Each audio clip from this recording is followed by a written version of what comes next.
Si vous faites un songe, un rêve où vous êtes nu, vous n'êtes pas en train de coucher avec quelqu'un, mais vous vous retrouvez quelque part, vous n'avez pas de vêtements, vous n'avez pas, soit il y a juste la culotte et il n'y a pas de haut, mais en tout cas vous êtes nu, ce n'est pas une bonne chose. Je vais me focaliser sur ce que dit la Bible. Quand on regarde dans l'histoire de Adam et Ève, ils étaient sur la terre nus. Mais lorsqu'ils ont découvert qu'ils étaient nus, c'est parce qu'ils avaient péché.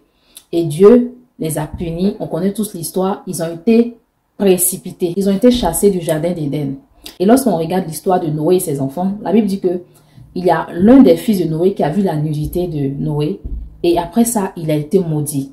Donc, la nudité, ce n'est pas une bonne chose. Quand on regarde l'histoire de ces personnes-là, on voit que la nudité, le fait qu'une personne voie ta nudité, ce n'est pas une bonne chose. Et même, la Bible dit encore, donc, je ne sais pas si c'est Deutéronome ou quoi là, que maudit quiconque voit la nudité d'une autre personne. La seule personne qui est censée voir notre nudité, c'est notre mari, ou étant enfant, c'est nos parents, ou voilà, quand tu es malade, là tu es dans l'obligation de laisser les docteurs, les médecins voir ta nudité.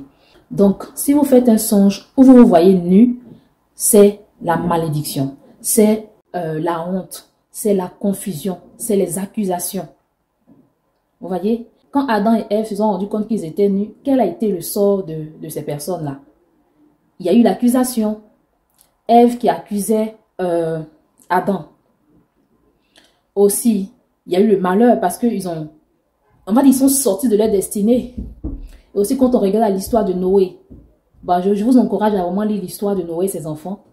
Quel a été le sort de celui qui a vu la nudité de son père? Il a été maudit, sa postérité a été maudite jusqu'à ce que Dieu fasse grâce à sa postérité. Donc, si vous faites un songe où vous vous retrouvez dans ce genre de situation-là, à votre réveil, levez-vous, priez, dites au nom de Jésus, j'annule la honte que Satan a prévue contre moi. Au nom de Jésus, j'annule l'échec, les accusations, la confusion, le retard. Je les annule au nom de Jésus. Et si pendant que vous priez, le Saint-Esprit vous révèle que c'est des réclamations, levez-vous, priez, faites des prières de combat.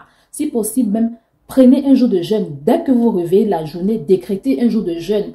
Priez pour annuler cela. Ne vous dites pas, ah non, présentement ça va très bien dans ma vie, donc ce genre de songe, c'est rien. Non, Satan, là, il est très subtil. Et si le Seigneur vous révèle ça maintenant, ne négligez pas. Priez pour ne pas que ça arrive. Dieu, il est tellement bon que parfois, Satan peut avoir un projet qu'il compte accomplir dans notre vie, soit dans un mois, dans un an, dans 10 ans. Mais Dieu nous révèle ça pour qu'on prie, pour qu'on annule tous les plans du diable. Donc, quand vous vous réveillez, n'ayez pas peur. N'ayez pas peur, basez-vous sur la Bible. Dites, il est écrit, tout âme forgée contre moi sera nul et sans effet. Dites au nom de Jésus, tout plan de Satan contre moi est voué à l'échec. Même si vous ne connaissez pas toute la Bible, mais les quelques versets qui vous disent que Satan n'a pas le droit Satan n'a pas le droit de mettre la confusion dans votre vie, de mettre l'échec, de mettre la honte. Basez-vous sur ces versets-là et annulez les plans du diable. Ne négligez pas, je vous en supplie, ne négligez pas. Parfois, il y a des chrétiens qui sont là et un bon matin, il y a des situations qui apparaissent dans leur vie. Ils se disent, oh, mais pourquoi Dieu ne répond pas à mes prières? Pourquoi Dieu permet que ça m'arrive? Mais si vous regardez à votre vie, vous verrez que il y a peut-être 2 mois, il y a peut-être 1 an de cela, le Saint-Esprit vous avait révélé certaines choses que vous avez négligées. Donc voilà, c'est ça la signification de ce genre de songe. J'espère avoir répondu